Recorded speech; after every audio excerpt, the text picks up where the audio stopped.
Gusto mo rin ba yung tambayan na madaming pwedeng paglibangan at may mga quality at masasarap na pagkain? O mga taga-silang, nabalitaan nyo na ba itong sulit na coffee shop dito sa inyo na nag-serve ng coffee and non-coffee drinks, pastries, rice meals, pasta, at napakadami pang iba. Pwede na rin kayo maglaro ng mga board games, Rubik's, and reading book while waiting sa mga foods na in-order nyo. At wala namang wawala kung mag-iiwan din kayo ng notes sa wishing wall nila, di ba? Nabalitaan mo na ba? Kung hindi pa, tara! Banatan na natin yan. Let's go!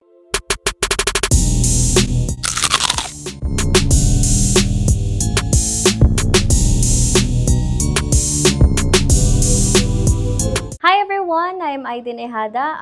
I am the head barista of 1111. 1111 shop is inspired sa paniniwalang pag 11:11 o'clock na, you should make a wish.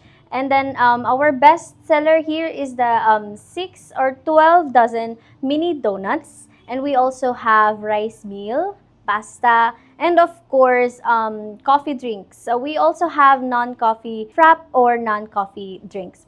And we are located at Balite First, just in front of Balite First Elementary School. See you soon! Nag-o-open pala sila dito ng 8 AM to 12 midnight araw-araw. Napakasulit dito mga lods dahil bukod sa masarap na pagkain, napakadami nyo pang pwedeng paglibangan. Simple lang man ang coffee shop na to, pero napakaganda. Sa design pa lang ay siguradong marerelax ka na at naka-aircon na rin kayo dyan. Kaya siguradong mapapasarap ang tambay nyo dito.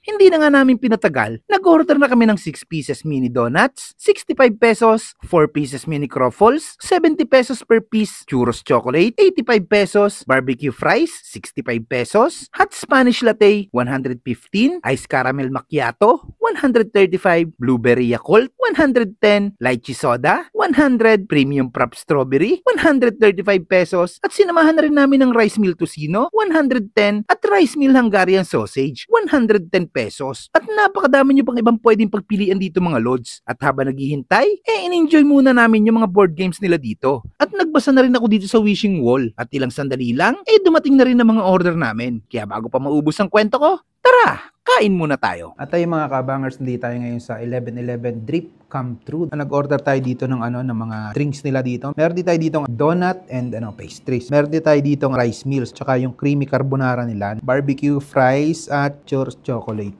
Tara, banatan natin to, kain tayo. Tikman natin tong Hungarian. Sausaw natin dito.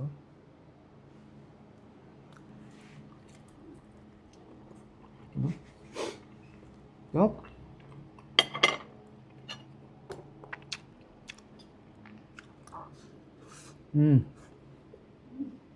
Sorry.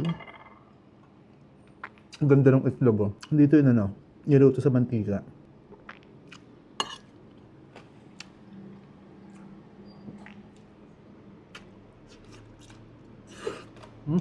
Up.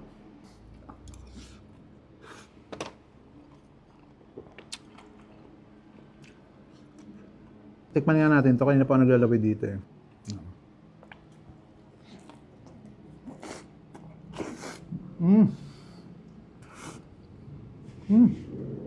Grabe, sarap. 70 pesos per piece to, ha. Tignan natin to. Churros. Ay, grabe. Tignan nga natin ang disasasaw dito. May lasa na rin. Pero mas masarap pag sinawsaw dito. Solid. Strawberry frap.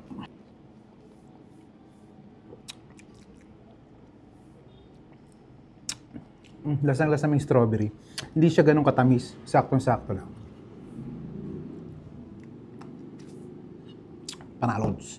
Ang bistahan nyo dito sa 1111 Drip Come True. Napakasolid dito mga lods. Paano busin muna namin to? Tocino. Tikman natin.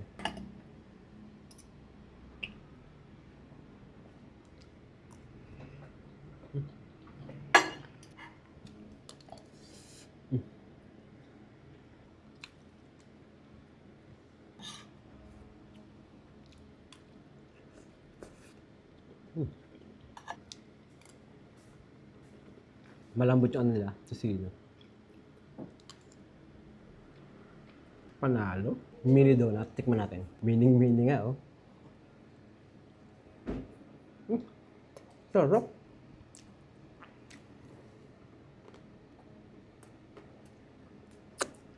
Hindi siya katamisan. Saktong-sakto lang yung lasa. Lychee soda. Refreshing. Blueberry Yakult.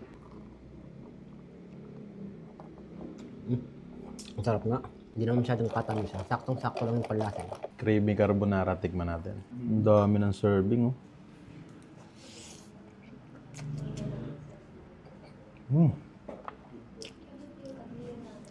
Ang sarap, creamy talaga.